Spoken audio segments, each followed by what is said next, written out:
Trump और tariffs और America के साथ जो इस वक्त कशमकश चल रही है, do you see an end to that? आपको लग रहा है कुछ समाधान निकलता है या ऐसे ही उलझते रहेंगे हम लोग? देखिए, मैं एस्ट्रोलॉजर तो नहीं हूं, लेकिन मेरा कन्विक्शन है कि भारत सही ट्रैक पे है और भारत जो कर रहा है अपने देश के हित में कर रहा है, अपने जनता के हित में कर रहा है।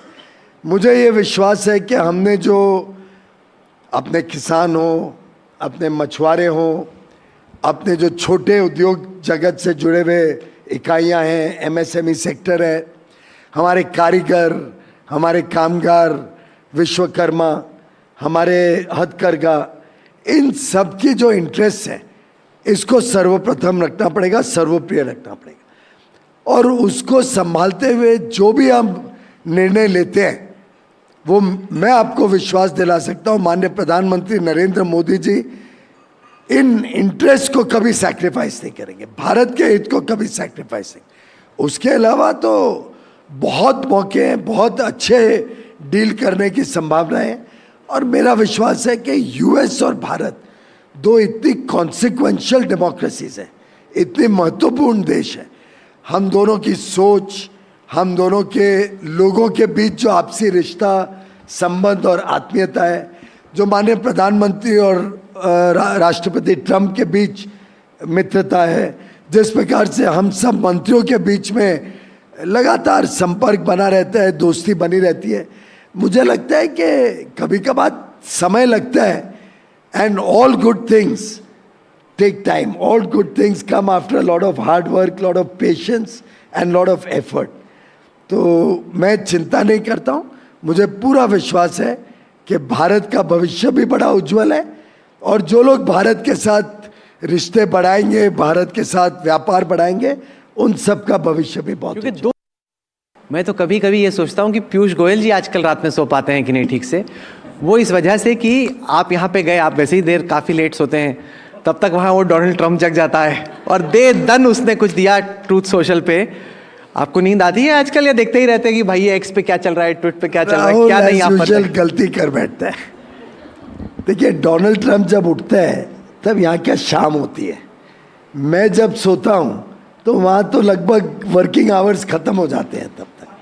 तो मेरे जागने का कारण कोई और नहीं है, मेरे जागने का कारण है कि प्रधानमंत्री नरेंद्र मोदी जी चाहते हैं कि जिस प्रकार से वो मेहनत करते हैं वैसे ही हम सब मंत्रियों की भी जिम्मेदारी है कि हमारा क्षण क्षण पल पल उन्हीं की तरह जनता की सेवा में लगे, हम और ज़्यादा अधिक काम करें और ज़्यादा तेज़ी से काम करें, वो मुझे बिजी रखता है।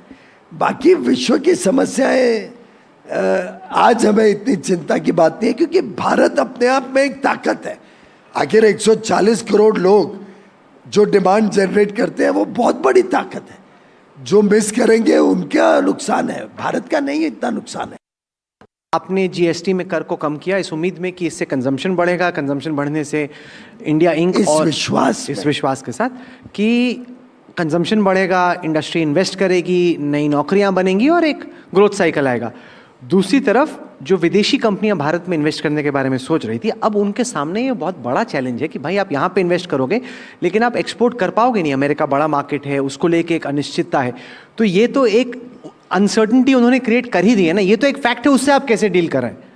ऐसा है कि अनसर्टनिटी तो अवश्य है, लेकिन जो निवेशक भारत में आ रहे हैं उन निवेशकों को पता है कि आखिर और कौन सी अर्थव्यवस्था है दुनिया में जो लगभग 7.5-8% पे ग्रो कर रही। कोई और अर्थव्यवस्था बता दो जो विश्व की ग्रोथ का 18 से 20% कॉन्ट्रीब्यूशन कर। कोई और अर्थव्यवस्था बता दो जहां दुनिया के सबसे ज्यादा स्टेम ग्रेजुएट्स हर वर्ष निकलते हैं। 23 lakh stem graduates, science, technology, engineering और मैथमेटिक्स, 23 लाख हर वर्ष, और उसमें लगभग आधे महिलाएं हमारी बहनें भारत में तैयार होते हैं। आप मुझे कोई और अर्थव्यवस्था बता दो जिसमें इतना युवा देश, हमारी एवरेज एज 28.4 है और अगले 30 वर्ष तक हमारी एवरेज एज 30 वर्ष से कम रहने वाली। कोई ऐसा इतना कंपल्सिव इन्वेस्टमेंट डेस्टिनेशन दुनिया में और कोई है ही नहीं।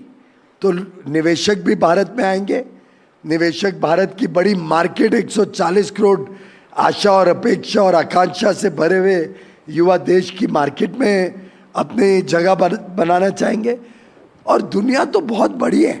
हमने तो देखिए Mauritius, UAE, Australia, UK, 4 nation EFTA के, स्विट्जरलैंड, लिechtenstein, नॉर्वे और आइसलैंड के साथ ऑलरेडी एफटीएस कंप्लीट कर लिए।